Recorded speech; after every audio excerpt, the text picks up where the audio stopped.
నమ్మకం నువ్వే జగన్, మేం నమ్ముతాం నిన్నే జగన్. మా నమ్మకం నువ్వే జగన్, మేం నమ్ముతాం నిన్నే జగన్. నువ్వే జగన్, నువ్వే జగన్, మా నమ్మకం నువ్వే జగన్. నిన్నే జగన్, నిన్నే జగన్, మేం నమ్ముతాం నిన్నే జగన్. నిన్నే జగన్, నిన్నే జగన్, మేం నమ్ముతాం నిన్నే జగన్. నిన్నే జగన్, నిన్నే జగన్, మేం నమ్ముతాం నిన్నే జగన్. ఏ నాటికి నమ్మాటికి నమ్ముకుంది నిన్నొకడిని మాత్రమే. నువ్వే జగన్, నువ్వే జగన్, మా నమ్మకం నువ్వే జగన్. నిన్నే జగన్, నిన్నే జగన్, మేం నమ్ముతాం నిన్నే జగన్. జరిగిన పరిస్థితి అందరికీ కూడా తెలిసిందే. గత చరిత్రలో ఎప్పుడూ జరగని విధంగా ఏకంగా 99% వాగ్దానాలు అమలు చేశాం. ఎప్పుడు జరగలేదు ఆంధ్ర రాష్ట్ర చరిత్రలో కానీ దేశ చరిత్రలో కానీ ఈ మాదిరిగా మేనిఫెస్టో అన్నది ఒక పవిత్ర గ్రంథంగా భావించి అదొక బైబిల్ గాను, అదొక ఖురాన్ గాను, అదొక భగవద్గీత గాను భావిస్తూ టిక్కు పెట్టమని చెప్పి ప్రతి ఇంటికి పంపించి టిక్కు పెట్టమని చెప్పి ప్రతి అడుగుతూ ఆ ప్రతి అక్క చెల్లెమ్మల ఆశీస్సులు తీసుకుంటూ ఆ ఇంట్లో ఉన్న అవ్వాతాతల దీవెనలు తీసుకుంటూ ఈరోజు కూడా ఈ మాదిరిగా బటన్లు నొక్కడం, ఏకంగా 2,70,000 కోట్ల రూపాయలు ఎటువంటి వివక్ష లేకుండా, ఎటువంటి లంచాలు లేకుండా, ఏ నెలలో ఏమిస్తామో అని ముందే చెప్పి క్యాలెండర్ ప్రకటించి ఆ నెలలో అది తప్పకుండా ప్రతి సంవత్సరం తూచా తప్పకుండా ప్రతి సంవత్సరం అది జరిగేట్టుగా చేస్తూ ఏకంగా 2,70,000 కోట్ల రూపాయల వివిధ పథకాల ద్వారా మాట తప్పకుండా జరగడం కూడా గతంలో ఎప్పుడూ కూడా చూడలేదు, జరగలేదు. ఇవన్నీ కూడా నేను ఏదైతే చెప్తా ఉన్నానో ఇవన్నీ ఎప్పుడూ చూడని మార్పులు, గతంలో ఎప్పుడూ జరగని సంస్కరణలు. విద్యారంగంలో అయితేనేమి, వైద్య రంగంలో అయితేనేమి, వ్యవసాయ రంగంలో అయితేనేమి, సామాజిక న్యాయం అంశంలో అయితేనేమి, మహిళా సాధికారత అంశంలో అయితేనేమి, గవర్నెన్స్ విషయంలో అయితేనేమి ఎప్పుడు జరగని చూడని సంస్కరణలను కూడా తీసుకొచ్చాం. ఇవన్నీ నేను ఏదైతే చెప్తా ఉన్నానో ఇవన్నీ మనం చేసి చూపించి ప్రజల మన్ననలు పొందిన తర్వాతే ఎన్నికలకు వెళ్ళాం. ఎన్నికల్లో ఏమైందో తెలీదు. 5 సంవత్సరాలు కళ్ళు మూసుకుంటే చాలా అయిపోయింది. 5 సంవత్సరాలు మళ్ళీ 2024 నుంచి 2029 కూడా అదే మాదిరిగానే కళ్ళు మూసుకుంటే 2029 కూడా కళ్ళు మూసుకుంటూ వచ్చేస్తుంది. ఇవి మనం గుర్తుపెట్టుకోవాల్సిన అంశం ఏమిటి అని అంటే సినిమాలో ఓన్లీ ఫస్ట్ హాఫ్ మాత్రమే 1,000 కోట్ల రూపాయలు ఎటువంటి వివక్ష లేకుండా, ఎటువంటి లంచాలు లేకుండా, ఏ నెలలో ఏమిస్తామో అని ముందే చెప్పి క్యాలెండర్ ప్రకటించి ఆ నెలలో అది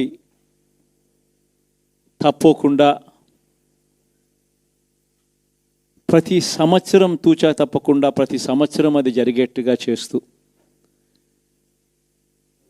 ఏకంగా 2,70,000 కోట్ల రూపాయల వివిధ పథకాల ద్వారా మాట తప్పకుండా జరగడం కూడా గతంలో ఎప్పుడూ కూడా చూడలేదు, జరగలేదు. ఇవన్నీ కూడా నేను ఏదైతే చెప్తా ఉన్నానో ఇవన్నీ ఎప్పుడూ చూడని మార్పులు, గతంలో ఎప్పుడూ జరగని సంస్కరణలు. విద్యారంగంలో అయితేనేమి, వైద్య రంగంలో అయితేనేమి, వ్యవసాయ రంగంలో అయితేనేమి, సామాజిక న్యాయం అంశంలో అయితేనేమి, మహిళా సాధికారత అంశంలో అయితేనేమి, గవర్నెన్స్ విషయంలో అయితేనేమి ఎప్పుడు జరగని చూడని సంస్కరణలను కూడా తీసుకొచ్చాం. ఇవన్నీ నేను ఏదైతే చెప్తా ఉన్నానో ఇవన్నీ మనం చేసి చూపించి ప్రజల మన్ననలు పొందిన తర్వాతే ఎన్నికలకు వెళ్ళాం. ఎన్నికల్లో ఏమైందో తెలీదు. 5 సంవత్సరాలు కళ్ళు మూసుకుంటే చాలా అయిపోయింది. 5 సంవత్సరాలు. మళ్ళీ 2024 నుంచి 2029 కూడా అదే మాదిరిగానే కళ్ళు మూసుకుంటే 2029 కూడా కళ్ళు మూసుకుంటే వచ్చేస్తుంది. ఇవి మనం గుర్తుపెట్టుకోవాల్సిన అంశం ఏమిటి అని అంటే సినిమాలో ఓన్లీ ఫస్ట్ హాఫ్ మాత్రమే అయ్యింది. గతంలో కూడా ఇదే మాదిరిగా పరిస్థితులు ఉన్నప్పుడు కూడా మనం ఏ మాదిరిగా పైకి లేచాము అన్నది కూడా మీ అందరికీ తెలిసిన విషయాలే. నేను ఒక్కటే మీ అందరికీ చెప్తా ఉన్నా, ప్రజల్లో ఈరోజు మనం చేసిన మంచి ఉంది. ఇంటింటికి మనం చేసిన మంచి ఇంకా బ్రతికే ఉంది. ప్రజల్లో ఈరోజు మనం చేసిన పాలన మీద విశ్వసనీయత అనే పదానికి అర్థం ఈ రోజుకి కూడా ప్రజల్లో ఉంది. గడప గడపకు మనం చేసిన మంచి ఇంకా ప్రజల్లో బతికే ఉంది. మరి ఇవన్నీ ఉన్నప్పుడు మళ్ళీ మనం లేయడం కూడా తథ్యం. కాకపోతే కొంచెం టైం పడుతుంది. ఆ టైం ఇవ్వాలి. ఆ టైం ఇచ్చినప్పుడు, అది జరిగినప్పుడు, పాపాలు పండినప్పుడు ఖచ్చితంగా మళ్ళీ మనం పైకి లేస్తాం. ఈ విషయం ప్రతి ఒక్కరం కూడా గుర్తుపెట్టుకోవాలి. ఎందుకు ఈ మాట కూడా చెప్తా ఉన్నానంటే రాజకీయాలలో అన్నిటికన్నా ముఖ్యమైన అంశం క్యారెక్టర్, విలువలు, విశ్వసనీయత. ఈ పదాలకు అర్థం తెలిసి ఉండడం రాజకీయాలలో చాలా అవసరం. రాజకీయం అంటే ఎల్లవేళలా అధికారమే కాదు. అధికారంలో లేనప్పుడు కష్టాలు ఖచ్చితంగా వస్తాయి. కానీ ఖచ్చితంగా కష్టాలు వచ్చినప్పుడు మనం ఖచ్చితంగా ఏ రకంగా రియాక్ట్ అవుతాం అన్నది మన చేతుల్లో ఉంది. విలువలు, విశ్వసనీయత లేని మనిషిగా రాజకీయాలు చేద్దామా, లేదా కష్టాలు వచ్చినప్పుడు ఆ కష్టాలను ఎదుర్కొని హుందాగా నిలబడుతూ మళ్ళీ 5 సంవత్సరాలు కళ్ళు మూసుకుంటే 5 సంవత్సరాలు అయిపోతాయి. మళ్ళీ 5 సంవత్సరాల తర్వాత మన పాలన వస్తుంది, మన ప్రభుత్వం వస్తుంది. అప్పుడు మళ్ళీ మనమే ఆందోళన ఎక్కుతాం అన్నది కూడా గుర్తుపెట్టుకొని అడుగులు వేస్తామా అన్నది మనలో ప్రతి ఒక్కరూ కూడా ఆలోచన చేసుకోవాలి. ఇదే మన ప్రభుత్వం అధికారంలో ఉన్నప్పుడు కులం చూడలేదు, మతం చూడలేదు, ప్రాంతం చూడలేదు, రాజకీయాలు చూడలేదు. చివరికి ఏ పార్టీకి ఎవరు ఓటు వేశారు అన్నది కూడా చూడకుండా ప్రతి పథకము కూడా డోర్ డెలివరీ చేయించాం. మనం అర్హత మాత్రమే ప్రామాణికంగా తీసుకుని ప్రతి పథకము, ప్రతి మంచి కూడా ప్రతి ఇంటికి డోర్ డెలివరీ చేయించాం. అలా ప్రతి మంచి, ప్రతి పథకము డోర్ డెలివరీ చేసిన ప్రభుత్వం మనదైతే, పాలన మందైతే, ఈరోజు కేవలం వాళ్ళ పార్టీకి ఓటు వేయలేదు అని మాత్రమే, ఓటుకు వేయకపోవడమే పాపం అన్నట్టుగా ఈరోజు రావణ కాష్టం సృష్టిస్తూ ఉన్నారు, విధ్వంసం చేస్తూ ఉన్నారు, ఆస్తులు నష్టం చేస్తున్నారు, కొడతా ఉన్నారు, అవమానిస్తూ ఉన్నారు. ఇవన్నీ శిశుపాలుని పాపాల్లో భాగాలుగా ఇవన్నీ అప్పుడే పాపాలు మొదలయ్యాయి. ఒకవైపున మనమేమో మనకు ఓటు వేయకపోయినా కానీ ఏ రోజు కూడా డిస్క్రిమినేషన్ చూడలేదు. అటువంటి వాళ్లకు కూడా మనం డోర్ డెలివరీ చేసిన ప్రభుత్వం పాలన మందైతే, ఈరోజు కేవలం ఓటు వేయలేదన్న ఒకే ఒక కారణంతో ఏకంగా కొడతా ఉన్న పాలన వీళ్ళది. ఈ పాపం ఊరికే పోదు. రెండవ పాపం చంద్రబాబుది కూడా అప్పుడే పండింది. బహుశా కేంద్రం ఈ రకమైన కేంద్రంలో ఈ రకమైన పరిస్థితులు బహుశా ఎప్పుడు ఉండిండవేమో. ఈ రకంగా కేంద్రంలో 240 ఎంపీలు మాత్రమే వచ్చిన పరిస్థితులు, రాష్ట్రంలో ఏకంగా వీళ్ళకు కూడా ఈ మాదిరిగా మంచి నెంబర్లు వచ్చిన పరిస్థితులు, ఎన్డీఏలో మళ్ళీ చక్రం తిప్పుతా ఉన్న పరిస్థితులు. ఇలాంటి పరిస్థితుల్లో కూడా ప్రత్యేక హోదాను అడక్కపోవడం చంద్రబాబు చేసిన మరో పాపానికి కూడా మరో నాంది. ఇలాంటి పరిస్థితుల్లో కూడా ప్రత్యేక హోదా మనం అడిగి తెచ్చుకోలేకపోతే రాష్ట్రంలో ఏ ఒక్క యువకుడు కూడా క్షమించడు చంద్రబాబు నాయుడు. మనం కొంచెం ఈ పాపాలు పండేదాకా మనం గట్టిగా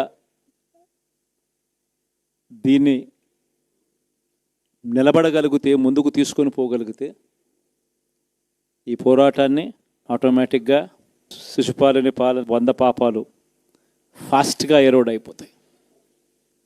అంటే ప్రతి ఒక్కరూ ఈ విషయాలన్నీ గుర్తుపెట్టుకోమని కొడతాం. ఇవన్నీ బహుశా నేను చెప్పేటివన్నీ కూడా మీ అందరికీ కూడా తెలియనేటివి కాదు. కేవలం నేను మీ అందరికీ గుర్తు మాత్రమే చేస్తా ఉన్నా. కష్టాలు రావడం అన్నది సర్వసహజం. కష్టాలు ఇలా మనం ఎదుర్కొని నిలబడడం అన్నది మన చేతుల్లో ఉన్న అంశం అన్నది మాత్రం ఖచ్చితంగా ప్రతి ఒక్కరూ గుర్తుపెట్టుకోమని మీ అందరితో కూడా కోరుతా ఉన్నాను. శాసనసభలో, చట్టసభలో మీ సభే అన్నిటికన్నా ముఖ్యమైన సభ అవుతుంది. ఓటు వేయలేదు అన్న ఒకే ఒక కారణంతో మనుషుల్ని కొడతా ఉన్న పరిస్థితుల్లో, మనుషుల్ని అవమానిస్తూ ఉన్న పరిస్థితుల్లో, మనుషుల్నే బలవంతంగా ఆస్తి నష్టం చేస్తూ ఉన్న పరిస్థితుల్లో ఇక ప్రతిపక్షం ఉన్నది ఒకటే ఒక పార్టీ, ఆ పార్టీకి అవకాశం ఇవ్వాలా అన్న కనీస నైతిక విలువలు వాళ్ళు పాటిస్తారన్న నమ్మకం నాకైతే లేదు. కాబట్టి మీరు చేయాల్సిన పాత్ర గొప్పది, చాలా ఉంది అన్నది మాత్రం గుర్తుపెట్టుకోండి. రాబోయే రోజుల్లో యాక్టివిటీ లెవెల్స్ అనేది ఆటోమేటిక్లీ పెరుగుతాయి. రాష్ట్ర వ్యాప్తంగా ఉన్న కార్యకర్తలందరినీ ఎవరినైతే వాళ్ళు ఇబ్బందులు పెట్టారో ఖచ్చితంగా వాళ్ళందరికీ మనోధైర్యం ఇస్తూ వాళ్ళ గ్రామాలకు వెళ్ళి వాళ్ళకు తోడుగా ఉండే చేసే కార్యక్రమాలు జరుగుతాయి. రాబోయే రోజుల్లో ఇంకా టైం గడిచే కొద్దీ ప్రజల్లోకి వెళ్ళే కార్యక్రమాలు ఇంకా ముమ్మరం అవుతూ పోతాయి. చివరికి ప్రజల్లోనే ఉంటాం. ప్రజలతో కలిసి పోరాడే కార్యక్రమం వేగంగా టైం గడిచే కొద్దీ మనము వేగంగా అడుగులు ముందుకు వేస్తాం. ఒకటి మీ అందరికీ చెప్తా ఉన్నా, ఏకంగా 14 నెలలు పాదయాత్రలు చేశాం. ఆ వయసు ఈ రోజుటికి నాకుంది. ఆ సత్తువ ఈ రోజుటికి నాకుంది. కాబట్టి మీరు మాత్రం ప్రతి ఒక్కరూ గుర్తుపెట్టుకోండి, ఆ టైం వచ్చేదాకా మీ పాత్ర చాలా కీలకం. ప్రతి ఒక్కరూ ఈ విషయాన్ని మాత్రం